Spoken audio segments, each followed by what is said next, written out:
2023 के ज़माने की बहू आर्यन की एक सॉफ्टवेयर कंपनी में नई नौकरी लगी थी। अब घर वाले चाहते थे कि एक अच्छी सी लड़की देख के उसकी शादी कर दी जाए। आर्यन के घर परिवार में उसकी माँ, बड़ा भाई नवीन, भाभी रश्मि, बहन रितु, बुआ सरला और दादी उमा रहते हैं। पिताजी की मृत्यु तभी हो गई थी जब आर्यन 10वीं कक्षा में था। वैसे तो आर्यन के लिए बहुत रिश्ते आने शुरू हो गए थे, पर आर्यन का मन तो कहीं और लगा था। वो हर रिश्ते में कोई न कोई बुराई निकाल कर मना कर देता था।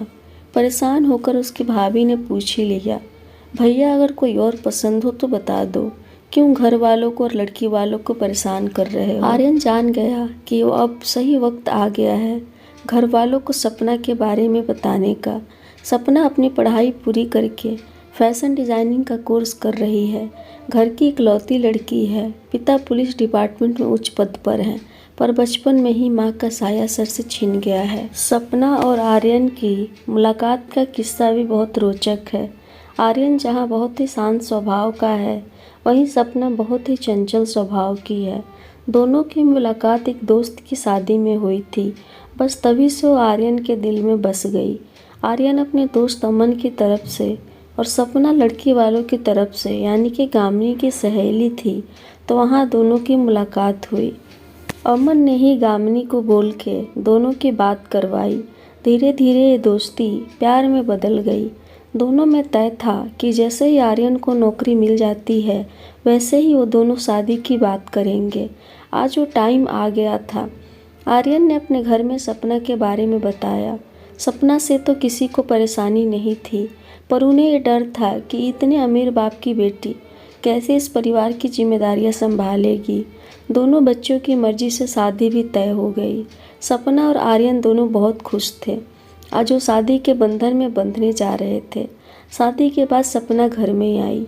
सबने खुशी खुशी उसका स्वागत किया। सारी रस्में हो गई, लेकिन सपना की नज़र आर्यन की माँ को ही खोज रही थी। बिन माँ की बेटी आर्यन की माँ में अपनी माँ को तलाशना चाह रही थी, पर माँ का कहीं अता पता नहीं था।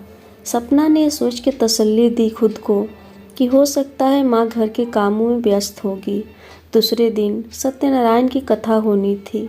शादी के बाद दोनों पति पत्नी को साथ में पूजा में बैठना था। सपना नहा धोवा कर पूजा में बैठने के लिए तैयार होने लगी। उस वक्त भी सोच रही थी कि अगर माँ जी आ जाएं तो मेरी थोड़ी मदद कर देंगी साड़ी पहनने में।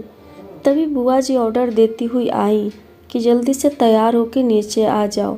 सपना जैसे तैसे साड़ी पहनी और तैयार होकर पूजा में बैठने आ गई। उस समय भी वो अपनी सास को ही खोज रही थी। उसने आर्यन से पूछा, मम्मी जी नहीं दिखाई दे रही हैं।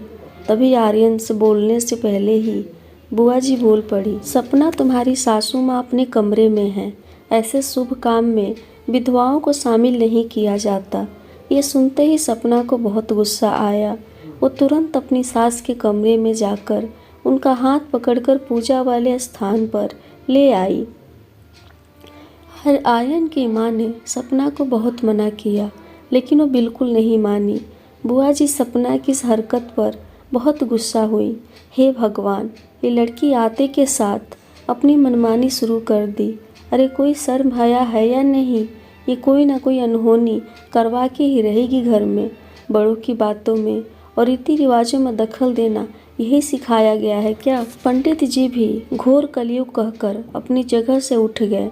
इतने में सपना की जेठानी भी बोल पड़ी, देख लो, नए जमाने की बहू लेकर आए हैं। अब इस घर के तौर तरीके बदलने वाले हैं। इसके पिता पुलिस में हैं, तो अब ये हमें भी इशारों पर नचाएगी। सबकी बातें सुनकर सपना ने सबसे कहा, चुप रहिए आप सब। ऐसे अंधविश्वास को घोर की रीति का नाम दे रहे हो। एक माँ के जीवन की सबसे बड़ी खुशी होती है जब उसके बेटे या बेटी की शादी होती है। आज आप माँ को उस खुशी से ही दूर कर दे रहे हो। अरे कितनी मन्नतें मांगी होंगी माँ ने अपनी बेटी की खुशी के लिए, तो उनके कारण घर में अनहोनी कैसे हो सकती है? पिताजी के जाने के बाद वैसे ही माँ अंदर ही अंदर कितना घुट रही होंगी, और आप लोग उन्हें खुश रखने की बजाय उनकी खुशियाँ छीन रहे हो। मेरी माँ की मृत्यु बचपन में ही हो गई थी, फिर भी मेरे पापा हर पूजा पाठ में शामिल होते थे। उनके लिए तो ऐसा कोई नियम नहीं था। क्या ये नियम सिर्फ औरतों के लिए ही बना है? और हाँ, मैं अपने पिता की नौकरी के बल पर नहीं बोल रही हूँ ऐसा। मेरे पिता ने मुझे बहुत अच्छे संस्कार दिए हैं। मैं इन सब अंधविश्वास पर विश्वास नहीं रखती। अगर इसे नए ज़माने की बहू कहते हैं तो मैं हूँ नए ज़माने की। फिर उसने अपनी सास से कहा, बचपन में माँ के चले जाने के कारण मुझे हमेशा से ही एक माँ की ज़रूरत थी। मुझे लगा कि आपके रूप में मुझे माँ मिलेगी। मैं अपनी माँ को तो नहीं देखा, लेकिन आप ही मेरे लिए, आप मेरे हर सुख दुख में मेरे साथ रहोगी। आपकी दुआ और प्यार हमें हर अनहोनी से बचा लेगा। सपना ने अपनी सास के पैर छुए। सास ने भी अपनी बहू को गले से लगा लिया। सपना की बातों ने सबकी आंखों में लगे अंधविश्वास की पट्टी को हटा दिया था। फिर से पूजा शुरू हुई। माँ के साथ सपना और आर्यन अपने आने वाले समय के लिए भगवान की पूजा कर रहे थे और माँ आंखों में आंसू और दिल में सुकून लिए 2023 के ज़माने की बहू को देख रही थी। मेरे प्यारे दोस्तों, उम्मीद करती हूँ आपको आज की कहानी पसंद आई होगी। अगर पसंद आई है तो लाइक करें, शेयर करें। इस कहानी के प्रति आपकी क्या राय है कमेंट करें। और अभी तक मेरे चैनल को सब्सक्राइब नहीं किया है तो प्लीज़ सब्सक्राइब करें। आपका बहुत बहुत धन्यवाद।